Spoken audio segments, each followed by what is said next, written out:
नमस्कार किसान भाइयों। चावल के प्रति खेतों में दाल की खेती से 28.5 लाख टन अतिरिक्त उत्पादन संभव। जानिए कैसे, कृषि जागृति के इस वीडियो में विस्तार से।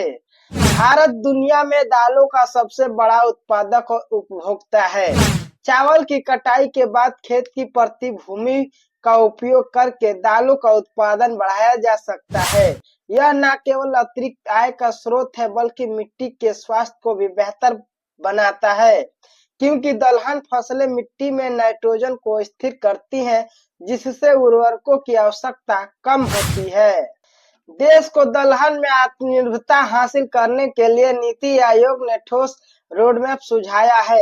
आयोग द्वारा जारी पेपर में स्पष्ट कहा गया है कि भारत को दाल उत्पादन में आत्मनिर्भर बनाने के लिए कीट प्रतिरोधी हार्बिसाइड, सहिष्णु और मशीन कटाई योग्य किस्मों का त्वरित विकास बेहतर जरूरी है।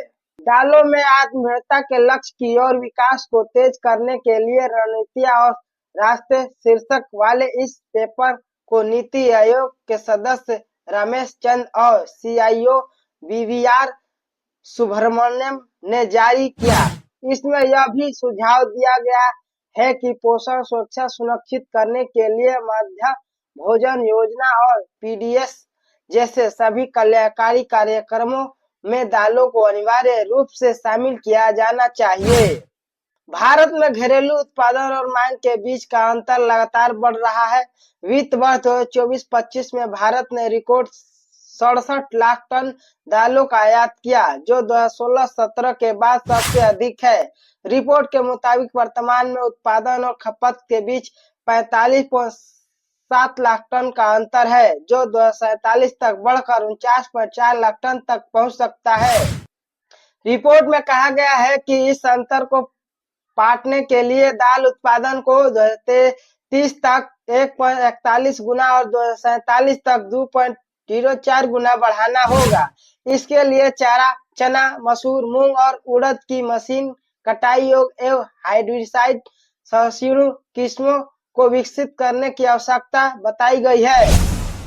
रिपोर्ट में यह भी सुझाव दिया गया है कि 10 राज्यों में चावल के प्रति क्षेत्र के 1/3 हिस्से को दालों की खेती में शामिल करने से सालाना 28.5 लाख टन का अतिरिक्त उत्पादन संभव है। इसके लिए क्षेत्रवार फसल क्लस्टर बनाए जाने और उच्च गुणवत्ता वाले बीज व बीज उपचार किट किसानों को उपलब्ध कराने की वकालत की गई है।